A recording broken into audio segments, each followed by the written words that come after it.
Siang itu matahari membara di atas kepala di sebuah sidang pengadilan terhadap seorang perempuan yang tertuduh telah melakukan pembunuhan terhadap majikannya. Aku seperti didera ucapannya, seperti dilicuti hingga tanggal seluruh atribut pakaian, bahkan kulit-kulitku. Perempuan itu bernama Sumarah, TKW asal Indonesia. Dingin dan beku wajahnya dan meluncurlah baik-baik kata itu. Dewan Hakim yang terhormat, sebelumnya perkenankan saya meralat ucapan jaksa. Ini bukan tentang pembelaan. Saya tidak merasa akan melakukan pembelaan terhadap diri saya sendiri. Apapun yang akan saya katakan adalah hitam putih diri saya, gelap cahaya diri saya.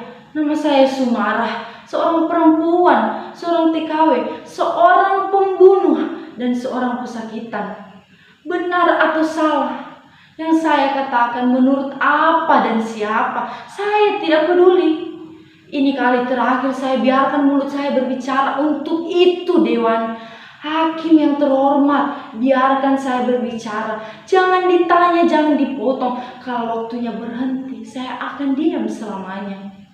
Saya tidak butuh pembela, saya tidak butuh penasihat hukum karena saya tidak mampu membayarnya. Saya juga tidak mampu dan tidak mau memberikan selipan uang pada siapapun untuk melicingkan pembebasan dari segala tuduhan.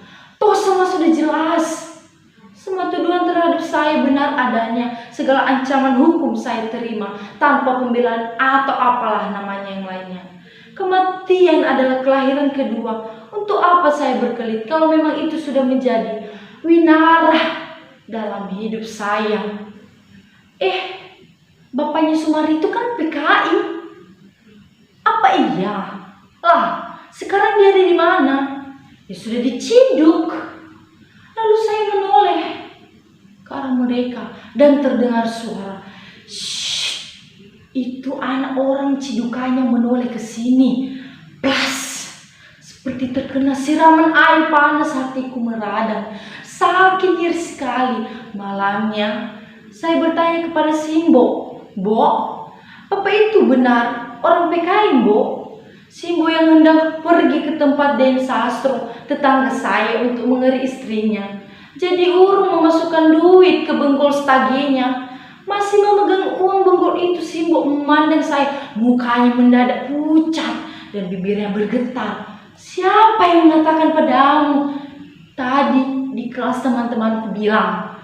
Simbo duduk di amben. "Apakah engkau percaya dengan itu?"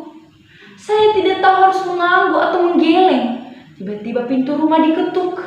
Ternyata orang suruhan Den Sastro untuk menjemput Simbo. Simbo pergi tanpa sempat menjelaskan pertanyaan saya. Pertanyaan itu baru terjawab 2 hari setelah malam itu. Dan bukan Simbo yang jawab, tetapi Simbah. Saya ingat waktu itu, seperti biasa saya hendak tidur di samping Simbah. Simbo malam itu seperti biasa jadi tukang kerik. "Mbah, apa iya bapak itu PKI toh, Mbah?" Sambil mendiris rambutku meluruskan cerita Simbo begini. "Bapakmu itu orang Lugundu. Sehari-hari pekerjaannya menderes kelapa, mengusir andong. Kalau pagi setelah menderes kerjanya andong. Dari andong mangkal di pasar Selereng. Dan sorenya deres lagi. Tukang deres kan bukan hanya bapak tomboh, Lek Jo, Pak D, Lek Paidi, Bos suruh juga deres, Mbak. Tapi ya bukan karena deresin, Du, tetapi bencana itu bermula karena bapakmu kusir andong. Kusir andong? Sebagai kusir andong, bapakmu sering mengantar siapa saja yang membutuhkannya. Orang-orang yang mau ke pasar atau ke tempat yang lain. Tapi ternyata yang terjadi setelah itu tidak seenteng yang kami duga. Tepat 2 malam setelah itu, 1 malam waktu itu bapakmu sedang wirdan di Langgar. Tiba-tiba Den Projo datang ke rumah mencari bapakmu. Ketika Simbo menyusul, bapakmu di Simbah menyusul Den Projo masuk. Menyilahkan Den Projo masuk. Taulah Simbo sekian dan Projo. Di luar rumah ada 2 tentara dan beberapa orang kampung. Simbo bingung dan was-was. Dan lebih bingungnya lagi setelah bapakmu datang. 2 tentara itu menyeret diiringi Den Projo dan orang-orang. Simbo menjerit dan bertanya. Lalu Den Projo setengah menghardik, setengah menahan, bilang, "Apa kamu mau diseret juga, Yu? Manut saja dulu." Simbo gemetar. Simbo bertanya-tanya. "Walau Gusti lah Suliman, tak tahu apa-apa kok." Orang-orang bilang, "Suliman itu antek. Suliman itu antek." Kang Rohiman dan Yudasri, kakak saya juga cuma lulusan madrasah. Kira-kira umur 13 tahun setelah mereka tamat madrasah, saya dibawa oleh Ngaisa, tetangga saya, ke kota bekerja, ikut orang jadi babu. Bertahan 2 tahun, lalu saya pulang. Saya ingin sekolah lagi. Selama saya bekerja, saya mengirimkan uang itu kepada Simbo, tetapi sebagian juga saya kumpulkan. Saya ingin sekali sekolah. Saya tidak ingin sebut bapak, Simbo atau Simbah. Saya tidak ingin diperdaya orang lagi. Kata orang, pendidikan bisa melepaskan diri dari keterjepitan, dan saya percaya itu. Meski susah payah saya sekolah, sepulang sekolah, saya bekerja jadi buruh urut genting di tempatnya Den Cipto, tetangga saya yang juragan genting. Untuk membiayai sekolah saya, 12 tahun saya habiskan waktu saya untuk mendengarkan guru berbicara di kelas, mempercayai teori-teori. Aku hafalkan rumus-rumus rumit matematika, kosinus, target, diferensial. Aku hafalkan teori Archimedes, Lavoisier, intensi. Aku hafalkan dikotil monokotil. Aku hafalkan Undang-Undang Dasar 45 dari pembukaan, pasal-pasal hingga ayat-ayatnya, hingga ke titik komanya. Aku hafalkan beberapa luas Indonesia, beberapa pulaunya. Yang kata guru saya, Indonesia itu negeri yang subur, gemah ripah loh Jinawi. Saya hafalkan di Cikotok ada tambang emas, di Tarakan ada tambang minyak, ada tambang nikel, ada hutan, ada biji besi. Yang kemudian yang ku tahu semua itu memang ada, tapi bukan milik saya. Dan yang paling ku hafal adalah butir-butir Pancasila. Kita harus mengembangkan toleransi. Kita harus mendahulukan kepentingan negara di atas kepentingan pribadi dan golongan. Kita tidak boleh hidup boros. Kita harus musyawarah untuk mufakat. Kita harus begini, kita harus begitu. Begini begitu, begini begitu, dan begini begitu. Di sekolah harus begini, di luar begitu. Di sekolah bukan, di luar bukan. Bukan. Kenyataannya semua menjadi bukan. Semua teori, rumus, ambiar bubar. Nemku, rapotku, ijazahku macet ketika aku mencari kerja. Ijazahku tak berbunyi apa-apa. Saya ingat betapa susahnya dulu ketika hanya punya ijazah madrasah. Pilihan pekerjaan yang layak hanya menjadi babu, menjadi pembantu di rumah orang, bekerja dari subuh hingga larut malam, mulai dari mencuci, mengepel lantai, memasak, menyuapi anak majikan, menidurkan anak majikan, bahkan pernah disuruh memanjat di atas genting. Pernah suatu ketika keluarga majikan saya pergi keluar kota. Kesempatan itu saya gunakan untuk tidur istirahat siang. Kesempatan yang tidak pernah saya dapatkan sehari-hari. Tidak saya sadari karena nyenyaknya tidur. Hujan turun deras sekali. Seluruh pakaian yang dijemur basah semua, bahkan sebagian terjatuh di kotoran. Saya bingung dan takut, tapi tak tahu harus berbuat apa. Ketika majikan saya pulang, bukan sekedar marah, cacian saya terima, tapi juga pukulan dan gaji saya selama 2 bulan saya kerja di situ hilang untuk menebus kelalaian saya. Majikan saya mencaci, kecil-kecil kamu sudah menjadi dan belajar menjadi koruptor ya. Saya tidak mengambil uangnya, Pak. Jawab saya. Setahu saya koruptor itu orang yang suka mengambil uang yang bukan miliknya. Kamu menyalahgunakan kesempatan, mencuri waktu dan kesenangan yang bukan hakmu. Itu namanya koruptor. Tahu? Astagfirullah. Lalu majikan saya yang menilep uang gaji yang menjadi hak saya. Apa itu bukan koruptor juga? Saya menangis, sedih, sakit dan kecewa. Lalu saya minggat dan pulang ke kampung. Saya bodoh dan kebodohan saya membuat saya diperdaya. Untuk itu saya terus berusaha untuk sekolah lagi. Beruntung sebelum peristiwa itu gaji saya selalu saya kumpulkan. Setelah sebagian saya berikan kepada Simbo, sehingga saya mempunyai uang untuk pulang ke kampung. Biarpun susah payah, saya terus sekolah agar nasib saya jadi lebih baik. 3 ijazah saya punya dengan nilai cukup bagus. Bahkan nilai NEM SMA saya bagus dibanding teman-teman.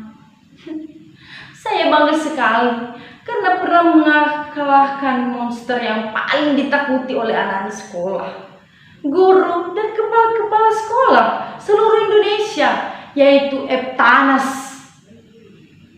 Tapi kebanggaan itu runtuh ketika di mana-mana saya terdepak dari pintu ke pintu mencari pekerjaan. Terjinggal karena bayangan bapak yang terus mengunit di belakang nama saya.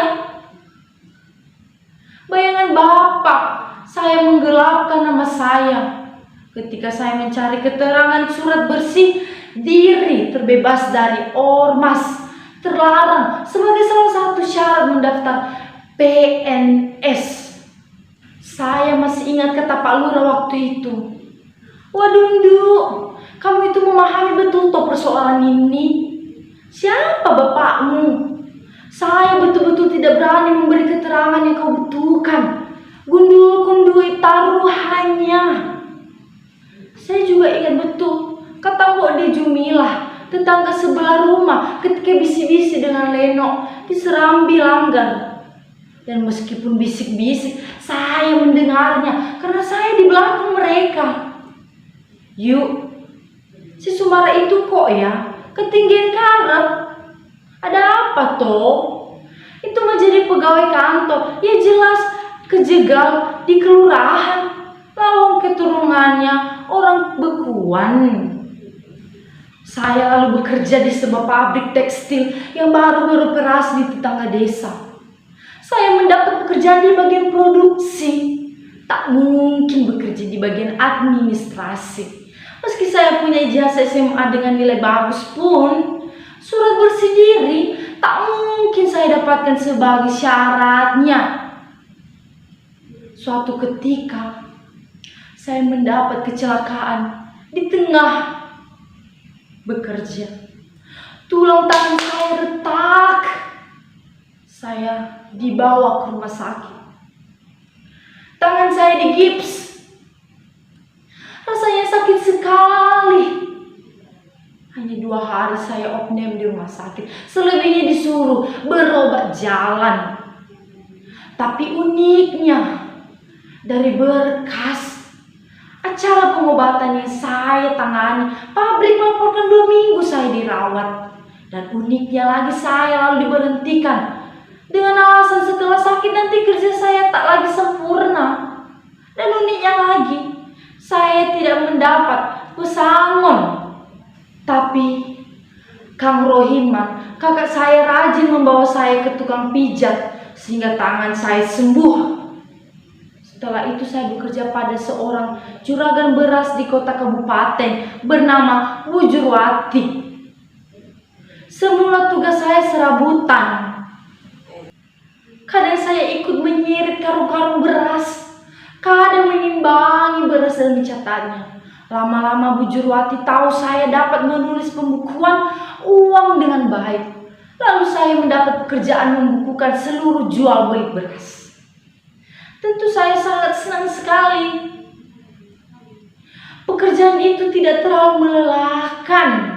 Meski kadang-kadang saya juga harus melembur hingga larut malam, terutama pada hari-hari tertentu. Misalnya saat tanggal muda, suami Bu Jurwati seorang pejabat di kantor kabupaten. Saya tidak tahu jabatannya apa. Hanya separuh lebih jatuh beras pegawai dibeli oleh Bu Jurwati. Pak Lurah menyisipkan beberapa uang ke tanganku. Saya tahu matanya yang menekan itu mengatakan jangan kau bicara hal ini kepada orang-orang. Dari pengalamanku, Asya jadi tahu kalau ada beras apek dan kuning dan dua kepastian itu beras jatuh pegawai atau jatuh sembako. Dari bekerja di juragan beras itu, saya berkenalan dengan seorang lelaki yang kemudian saya jatuh cinta kepadanya. Namanya Mas Edi, seorang tentara yang sering mengantarkan beras-beras jatah pada tentara yang dijual kepada istri komandan Mas Edi. Nah, Mas Edi bertugas mengantarkan beras-beras itu. Cinta saya semakin bersemi manakala saya tahu Mas Edi juga menaruh hatikan kepada saya. Rasanya hati saya melambung tinggi sekali. Tapi untuk kemudian terpelanting jatuh ke jurang yang curam sekali. Saya tak mungkin meneruskan hubungan cinta saya dengan Mas Edi. Saya tidak mungkin membumikan impian untuk menjadi istrinya. Mas Edi mundur teratur setelah mengetahui sejarah keluarga saya. Sebagai tentara haram, jodoh jika mempunyai istri seperti saya. Lagi-lagi bayangan Bapak menggelapkan nama saya. Saya terus bekerja di juragan beras itu. Untuk itu saya putuskan berhenti. Saya pamit. Saya ingin pergi jauh. Saya ingin lari, mencari tempat di mana bayangan Bapak tidak lagi dapat mengutik lagi. Di tengah gulana itu, sore itu Simbo berkata, "Sum, apa kamu mau kerja di Arab? Lihat si Kona itu, pulang dari Arab, rumahnya jadi gendong. Magrong, bisa beli motor, bisa beli kebo. Lihat juga Sunarti, anaknya Le Mariem. 2 tahun kerja di Arab, pulangnya bisa buka toko kecil-kecilan." Saya diam. Tapi kata-kata Simbo mengganggu pikiran saya. "Mbok, kalau mau pergi ke Arab, gimana caranya? Dan mau dari mana biayanya? Lalu segala sesuatunya kami urus melalui perantara seorang calo. Saya dapat mendaftar sebagai seorang TKW dan segala syarat saya penuhi. Penggarangan Simbo peninggalan Bapak kontak untuk menyelesaikan semua itu. Dari biaya-biaya administrasi di kelurahan, Depnaker, kantor imigrasi, Biro Tenaga Kerja, sampai biaya TTBNY yang ternyata panjang betul yang terkait. Saya tahu, saya paham. Memang harus begitu caranya. Termasuk caranya saya paham. Pak Lurah akhirnya memberi saya surat keterangan bersih diri. Pertama karena selipan 200.000. Kedua, karena kartu asnya ada di tangan saya. Masalah bisnis berasnya itu. Ketiga, toh saya hanya jadi TKW. Apa yang masih ditakutkan dari seorang Sumarah, anaknya Suliman, orang Cidukan, bekuan PKI. Termasuk Jufa saya jadi paham betul menyelipkan lembar-lembar uang agar segalanya menjadi lebih cepat beres. Mengurus paspor dengan biaya 3 kali lipat lebih dari harga semestinya. Memberi tip pegawai Depnaker, memberi tip calo, memberi tip anu, dan untuk anu. Walah, mengapa tidak saya sadari sejak dulu bahwa segala sesuatu yang bisa dengan mudah dengan selipan-selipan itu. Jadilah saya, Sumara binti Suliman, jadi TKW lulusan SMA dengan predikat NRM tertinggi, jadi babu di negeri orang. Kosinus tangen diferensial jadi mesin cuci. Archimedes jadi teori menyetrika baju. Dikotil monokotil jadi irama kain pel. Teori pidato jadi omel majikan. Dan 13 pulau jadi Sabang sampai Merauke yang subur makmur gemari palon jinawi. Lenyap jadi wajan penggorengan di dapur. Oh mana harum melati, hutan tropis, kupu-kupu minyak, emas, rotan, biji besi yang membinatangkan saya, mengangkat tangan dan meraih pisau tajam untuk kemudian saya masukkan mata pisau ke jantung hatinya. Majikan itu saya bunuh. Semuanya. Saya tahu saya akan menjadi gelap yang sesungguhnya. Bertahun-tahun saya tidak salah tapi disalahkan. Sekarang dengan berani saya berbuat salah yang sesungguhnya. Saya sadar saya akan divonis mati. Saya tidak butuh pembela, saya tidak butuh penasihat hukum. Tidak usah saya dipulangkan dan diadili di negeri saya. Karena persoalan akan menjadi lebih rumit lagi. Karena tidak ada yang dapat dihisap lagi dari seorang babu seperti saya. Maka saya ragu apakah hukum di negeri saya akan membela saya. Siang itu matahari masih membara di atas kepala. Bibir perempuan itu sudah terkatup. Tapi gemes suaranya masih memantul-mantul. Seperti hendak menggeletarkan seluruh dinding kepalaku. Apa yang bisa perempuan itu kisahkan? Seperti kaca bening buatku. Di sana aku bisa melihat jelas sebagian besar otak manusia ada di perut. Perut mampu mengendalikan seluruh proses hidup manusia. Demi perut, seorang dapat memutarbalikkan kebenaran. Demi perut, seorang dapat menjadi singa bagi orang lain.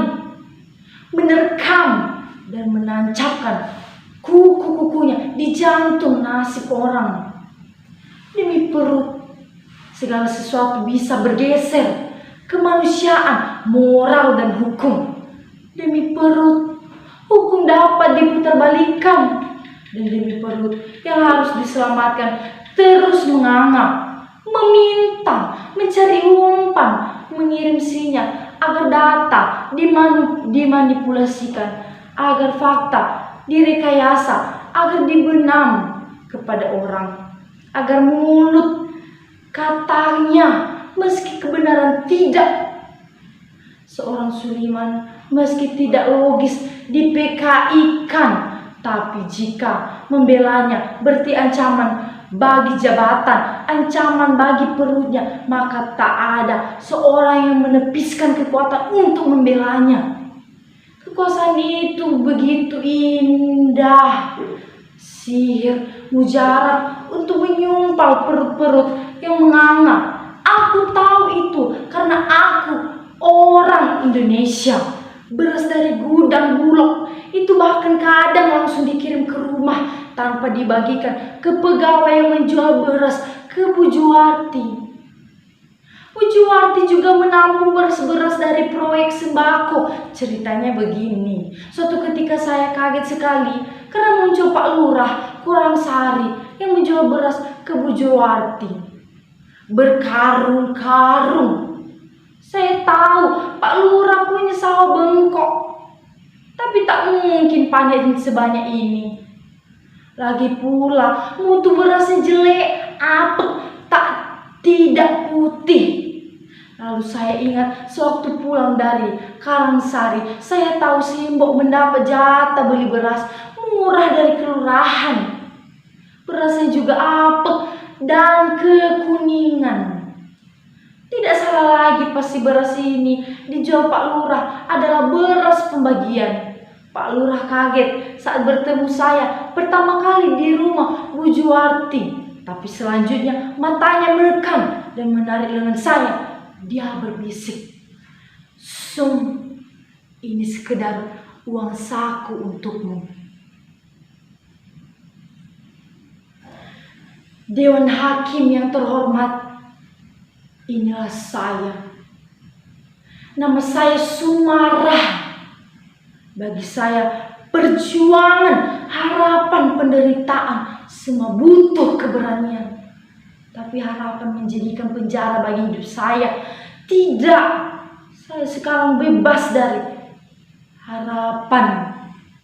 Hidup saya penuh ketakutan. Sekarang saya harus berani, karena hidup dan mati ada dua sisi keping nasib. Dan keping kematian yang terbuka di telapak tangan saya. Itulah yang harus saya jalani sekarang.